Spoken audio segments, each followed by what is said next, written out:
नमस्कार दोस्तों, मैं पंकज चौधरी। आप देख रहे हो इंडिया न्यूज़ G2। सबसे पहले मेरी तरफ से और मेरी दर्शकों की तरफ से सर आपको नमस्कार। धन्यवाद इंडिया न्यूज़ चैनल को। सर का मैं आपको परिचय करा देता हूँ। सर छत्रपाल सिंह जी हैं, बरेली से सांसद जी हैं और मंत्री भी रहे हैं और मंत्री भी हैं, राज्य मंत्री। सर आप पे इतने पद हैं, बहुत अच्छी बात है, खुशी की बात है। लेकिन दूसरा सवाल मेरा आपसे एक होगा कि अखिलेश जी भी राष्ट्रीय अध्यक्ष हैं अपनी पार्टी से, और उन्होंने आज पार्लियामेंट में जवाब दिया, सवाल उठाया है कि ईवीएम पर कल भी भरोसा नहीं था, आज भी भरोसा नहीं है, और ईवीएम से मैं 80 की 80 सीट जीत कर आ जाऊं तब भी भरोसा नहीं है। बैलेट पेपर से चुनाव होना चाहिए। आप इस मुद्दे पर क्या कहेंगे? धन्यवाद आपके न्यूज़ चैनल को। आपने बिल्कुल तात्कालिक विषय, मैं अभी लोकसभा से आ रहा हूं और लोकसभा में उनका वक्तव्य मैंने सुना है और किस लहजे में वो बोल रहे थे उसको मैंने सुना है। ये जितना इंडिया गठबंधन है, इनकी किसी की भी लोकतंत्र में आस्था नहीं है और इस समाजवाद के नाम पर कलंक हैं। इनकी भी समाजवाद में भी कोई धारणा नहीं है और इनके लिए तो केवल परिवारवाद, व्यक्तिवाद, ये एक ही वाद है इनका। राष्ट्रवाद से, लोकतंत्र से, समाजवाद से इन्हें कोई मतलब नहीं। केवल और केवल मुस्लिम तुष्टीकरण इनकी विचारधारा है। और जहाँ तक अभी तात्कालिक विषय है, SIR के संदर्भ में इस समय विशेष पुनरीक्षण कार्य, चुनाव सुधार का कार्यक्रम इस समय पर चल रहा है उत्तर प्रदेश में, और उसमें एक बड़ा काम विशेष पुनरीक्षण मतदाता सूचियों का हो रहा है। और ठीक असली जो वोटर है उसका वोट रहना चाहिए। फर्जी मतदाता है या मृतक है, उनका वोटर लिस्ट में नाम क्यों होना चाहिए? इस विषय पर ये लोग अपना अपना सोच रखते हैं। बड़ी संख्या में बांग्लादेश से आया हुआ रोहिंग्या मुस्लिम उत्तर प्रदेश में, शहर में, कस्बों में, गांव में व्याप्त है और मैं समझता हूं कम से कम 2-3 करोड़ की संख्या होगी ऐसी जो यहाँ पर घुसपैठिया बनकर आ गए हैं, रह रहे हैं, गलत तरीके से वोट बनवाए हुए हैं। न केवल उनके वोट बने हुए, इसके अलावा एक ही शहर में, कस्बे में, एक ही शहर कस्बे में अलग अलग वार्डों में अलग अलग वोट बने हैं। ऐसे फर्जी वोटरों की संख्या बड़ी है। इन पे सब पे सुधार कार्यक्रम, मतदाता सूची में विशेष पुनरीक्षण हो रहा है। ये वोट को ये लोग समझते हैं कि सारा मुस्लिम वोट हमारा वोट है और इनको खुश किए रहो और इनके आधार पे सत्ता में बैठे रहो, ये इनका मकसद है। और वो वोट वोटर लिस्ट से गायब हो गया तो इनको लगता है इसमें यार हमारा नुकसान होगा, हमारी पार्टी को नुकसान होगा, ऐसा इनका सोचना है। और एक और जो बात, ये वोटर मतदान का कार्यक्रम, पोलिंग पर बैलेट पेपर से इसलिए चाहते हैं कि इन्हें इसमें गुंडागर्दी करने का खूब अवसर मिलता है। मुझे खूब ध्यान है, बदायूं मुलायम सिंह जी चुनाव भी लड़े, वहाँ पर यादव बाहुल्य सीट है और वहाँ पर ये लोग लड़ते हैं चुनाव, और वहाँ पर कैसी गुंडागर्दी होती है वो मैंने अपनी आँखों से देखा है।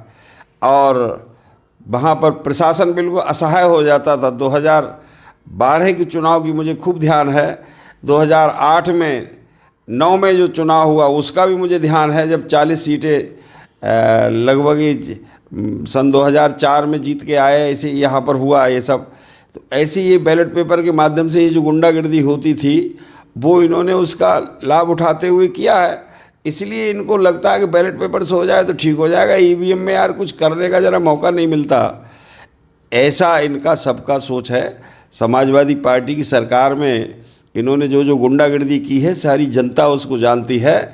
और उत्तर प्रदेश में योगी आदित्यनाथ जी जो हमारे लोकप्रिय मुख्यमंत्री हैं, उन्होंने जैसा कानून व्यवस्था पर शिकंजा कसा है, इनके गुंडों को और उनको औकात में पहुंचाया है, इसलिए इनको लगता है कि यार हमारी सत्ता कैसे आएगी। तो इसलिए ये बार बार ईवीएम नहीं, ईवीएम हटाओ, वोट की चोरी, ये दुनिया भर की बातें बोलते हैं। इसलिए जिस ढंग से चुनाव आयोग काम कर रहा है वो ठीक है, और ये कोई विशेष अलग स्पेशल काम नहीं हो रहा है। 20-22 साल के बाद विशेष पुनरीक्षण का कार्यक्रम हो रहा है, SIR हो रहा है, तो इसमें 20 साल में वोटर लिस्टों में सुधार हो जाए, इसमें कौन सी बुरी बात है। इतने मृतक हैं, 5-5, 6-6 हज़ार एक विधानसभा में मृतक। अभी मैं देख रहा था मैंने 4 तारीख का जो हुआ है, 4 तारीख को जो सूची आई थी, लिस्ट आई थी, तो 5-5, 6-6 हज़ार वोट मृतक वाले कटे हैं, और लगभग 15-15 हज़ार वोट जो डबलिंग वाले हैं या कहीं दूसरा क्षेत्र छोड़कर चले गए हैं। ऐसे नाम ऐसी सूची आई हैं। तो इसमें अभी ये काम चल रहा है, 11 तारीख को 11-12 तक और क्लियर हो जाएगा।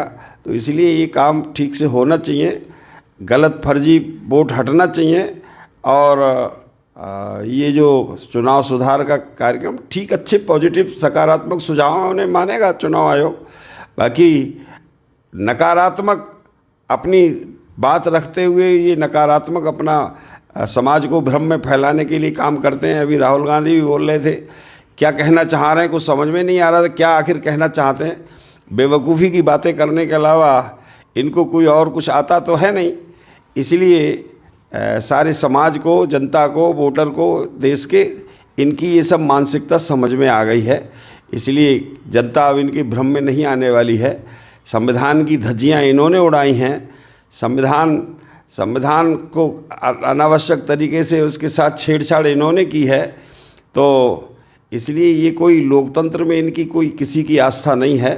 ये तो सब स्वार्थी, परिवारवाद, अपने घर व्यक्तिवाद, ऐसे समाज का शोषण करने वाला तबका है ये।